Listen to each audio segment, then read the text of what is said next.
Assalamualaikum warahmatullahi wabarakatuh. Kita awali pembelajaran hari ini dengan ucapan Bismillahirrahmanirrahim. Gimana kabarnya hari ini? Mudah-mudahan kita semua ada dalam keadaan sehat walafiat, selalu dilindungi oleh Allah Subhanahu wa Ta'ala.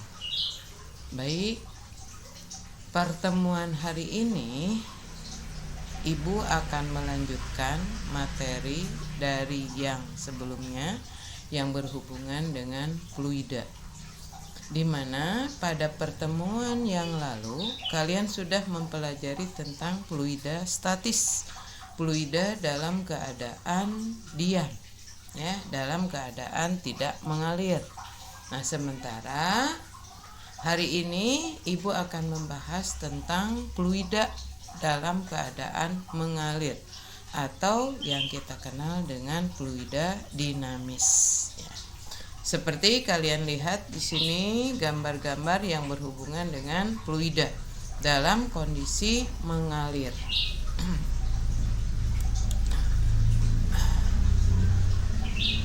Dalam hal pembelajaran tentang fluida, ya, fluida dinamis di sini bahwa fluidanya tersebut dianggap sejati, ya. Walaupun pada sebenarnya fluida itu tidak sejati atau dikatakan dalam keadaan tidak ideal, ya, tetapi di dalam bahasan ini dikhususkan pada fluida yang sifatnya sejati. Artinya berarti tidak ada perubahan, baik itu dari awal maupun sampai berakhir di salah satu ujung itu tidak mengalami perubahan, apakah itu volumenya, masanya, ya, kecepatannya, itu yang dikatakan dengan fluida sejati, ya. Jadi kita batasi untuk pembahasan pada fluida dinamis ini khusus untuk fluida yang dikatakan ideal atau fluida sejati. Ya. Fluida dinamis adalah fluida yang bergerak. Besaran-besaran yang perlu dipelajari pada fluida dinamis, ya, itu pada dasarnya yang pertama adalah ada yang disebut dengan kontinuitas, ya. Nah, kontinuitas yang kemudian itu bisa dikatakan sebagai hukum kontinuitas. Apa ini hukum kontinuitas? Nah, kontinuitas itu adalah ketika fluida masuk melalui pipa di mana permukaan pipa, ya, permukaan pipa memiliki diameter yang berbeda, ya, di mana pada permukaan A1 luas penampangnya A1 ini lebih besar jika dibandingkan dengan permukaan yang kedua A2, ya. Artinya pada saat fluida tersebut masuk melalui A1, bagaimana ketika dia keluar melalui penampang yang luas penampangnya adalah A2, ya. Nah, di sini, ya, kalian bisa melihat bagaimana penampang dari pipa, ya. A1 diameternya itu cukup besar, sementara A2 diameternya itu lebih kecil jika dibandingkan dengan A1. Maka bagaimana ketika fluida tersebut masuk melalui pipa yang berbeda penampangnya, ya. Jadi mulai dari A1 kemudian keluar ke A2. Apa yang terjadi di sini? Apa yang berubah, ya? Di mana menurut hukum kekekalan dari kontinuitas, ya, bahwa dinyatakan debit yang masuk melalui penampang yang besar itu akan sama dengan debit yang keluar pada penampang yang kecil, atau secara matematis ini dirumuskan dengan Q1 sama dengan Q2 ya, dimana debit Q itu adalah debit, bisa dicari dengan luas penampang dikali kecepatan aliran dari fluida ya. Jadi debit yang masuk akan sama dengan debit yang keluar. Q1 sama dengan Q2, itu yang dikatakan dengan hukum kekekalan kontinuitas. Yang berikutnya adalah yang kita kenal dengan asas Bernoulli, di mana asas Bernoulli ini pada saat fluida tersebut dalam keadaan diam memiliki tekanan yang dinamakan tekanan hidrostatis ya, yang dirumuskan secara matematis P sama dengan rho GH. Bagaimana dengan tekanan oleh fluida dinamis? Ya, pertanyaannya seperti itu. Ya, apa yang terjadi dengan fluida dinamis? Bagaimana tekanannya? Ya. Di mana pada fluida dinamis besarnya tekanan itu akan sesuai dengan energi kinetik. Ya. Sesuai dengan energi kinetik. Jadi tekanan di sini diiringi juga dengan energi kinetik. Kenapa? Karena dalam keadaan bergerak. Berarti ada energi yang diperlukan oleh fluida. Berapa besarnya energi kinetik? Ya, bisa kita lihat di sini ya. Nah, maka berdasarkan asas Bernoulli ya, akan berlaku hukum kekekalan dari tekanan ya, yang berlangsung pada fluida dinamis ya. Jadi kekekalan tekanan ini pertama kali dijelaskan oleh Bernoulli sehingga dikenal sebagai asas Bernoulli ya.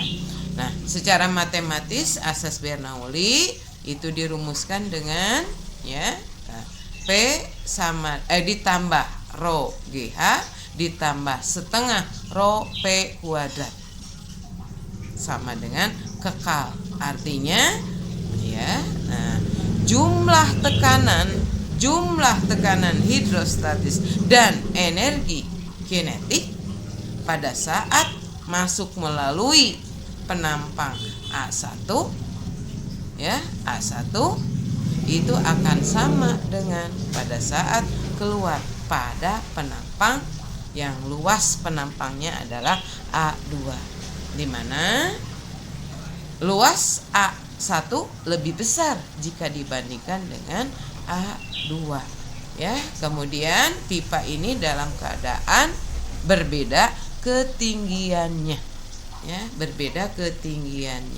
ya. Nah, maka berlaku yang namanya asas Bernoulli, hukum kekekalan dari tekanan ya.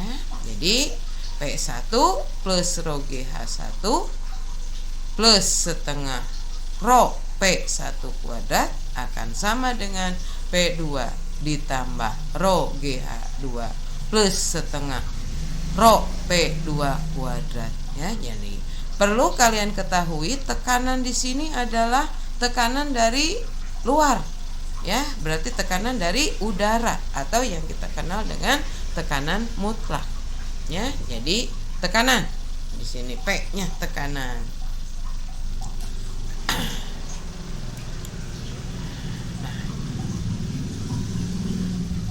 Asas Bernoulli ini bisa diaplikasikan seperti bisa kalian lihat pada gambar di sini ya. Jadi bagaimana orang yang tinggal di rumah susun ya, atau rumah tingkat ya, di mana masing-masing tingkat ini harus ada fluidanya, harus ada airnya ya. Kenapa? Karena yang namanya air merupakan kebutuhan vital ya, yang harus otomatis di sini berarti ini harus ada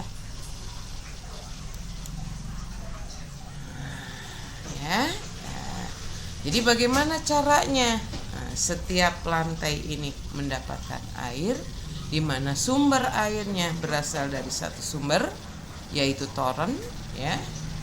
Untuk dia bisa mengisi toren tentunya berarti ada sumurnya ya, ada sumber airnya ya, dengan menggunakan pompa sehingga air bisa naik ya, bisa naik ya, seperti digambarkan pada asas Bernoulli ya. Jadi bagaimana caranya air dari perut bumi ya bisa naik ke dalam toren penyimpanan ya, sehingga bisa dialirkan ke seluruh lantai ya. Bagaimana? Apakah ada perbedaan air yang mengalir di lantai 1 dengan lantai berikutnya ya? Kita lihat ya. Asas dari penerapan hukum Bernoulli yang pertama itu kita mengenal adanya teorema Terry-Colli ya.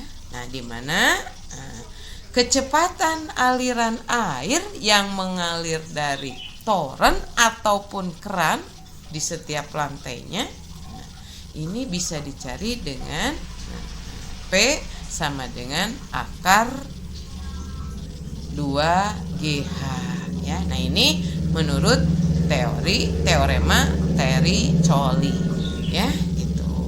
Jadi kecepatan aliran ya tentunya berarti berbeda lantai, berbeda H-nya, berbeda ketinggiannya, maka kecepatan aliran airnya juga akan berbeda-beda ya. Itu perbedaan yang bisa terjadi ketika air mengalir dari toren kemudian ke lantai-lantai ya, ke rumah yang ada di gedung bertingkat ya, atau rumah tingkat ya. Oke. Penerapan hukum Bernoulli yang kedua itu pada alat yang disebut dengan penturimeter ya.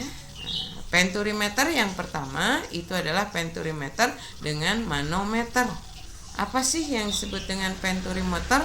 Ya, penturimeter ini adalah alat yang digunakan untuk mengukur laju aliran zat cair dalam pipa ya. Dimana bagaimana kecepatannya ya. Jadi penturimeter, nah ini adalah manometernya ya, manometernya ya. Jadi ketika masuk melalui luas penampang ya yang besar, kemudian yang masuk ke penampang yang kecil dan keluar lagi ke penampang yang besar, bagaimana kecepatannya ya? Kecepatan aliran udara ya.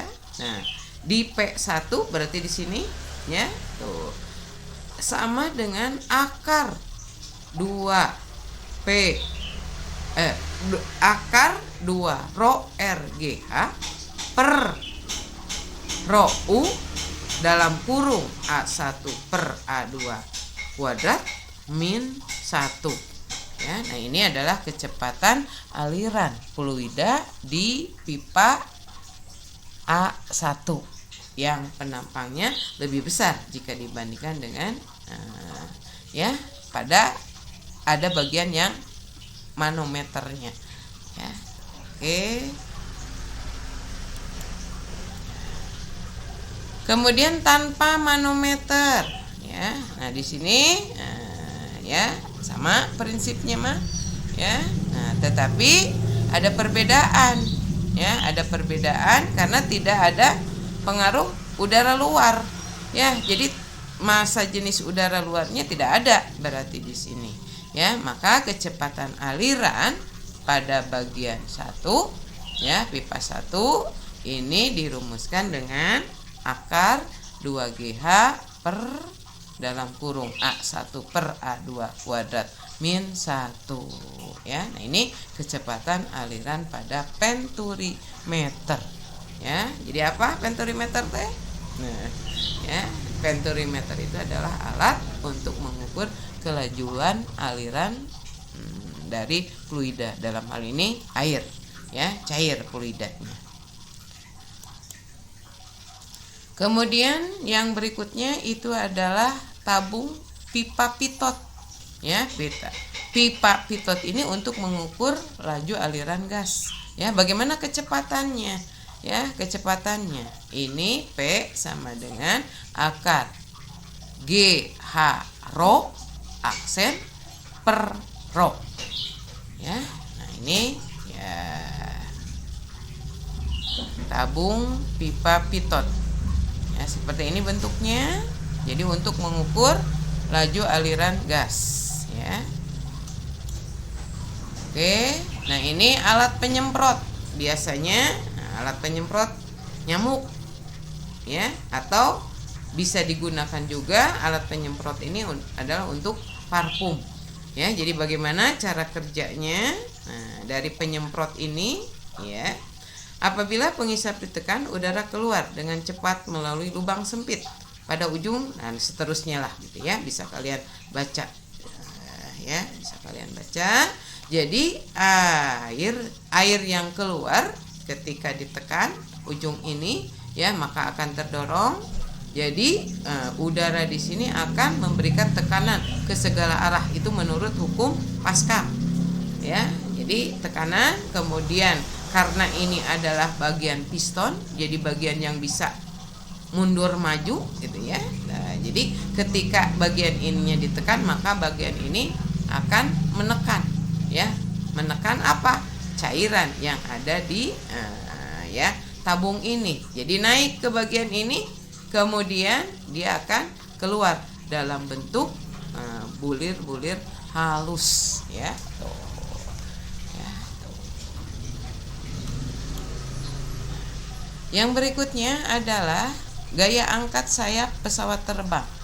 Jadi pesawat terbang bisa mengudara, bisa naik ke atas, itu bukan dari mesinnya, ya, tetapi dari bagaimana bentuk sayapnya, ya. Sehingga dengan bentuk sayap yang seperti ini dimungkinkan aliran udara yang mengalir pada bagian bawah sayap akan berbeda dengan aliran udara di atas penampang sayap tersebut, ya. Jadi berdasarkan bentuk dari sayap ini, sehingga sebuah pesawat bisa mengudara. Sementara kalau mesin itu bergerak ke arah horizontal, maju ataupun mundur, ya. Tuh, jadi mesin itu gunanya. Sementara bisa secara vertikal, naik ke ketinggian, mengudara, itu berdasarkan dari bentuk sayap, ya, dimana antara sayap kiri dan sayap kanan berarti harus dalam posisi seimbang, sehingga tidak oleng bodi pesawatnya, ya, sehingga dia dalam keadaan stabil bisa naik mengudara, ya. Nah, berlaku hukum Bernoulli. Persamaannya bisa kalian lihat di bawah di sini. Berapa besarnya gaya angkat? Jadi gaya angkat F sama dengan P2 min P1 dikali A sama dengan setengah rho A dalam kurung P1 kuadrat min P2 kuadrat. Nah, ini adalah gaya angkat dari sebuah pesawat terbang, ya. Oke. Nah, bisa kalian lihat, nah, contoh soalnya di sini, ya. Contoh soalnya, ya. Nah, silahkan kalian tulis untuk contoh soalnya di sini, ya.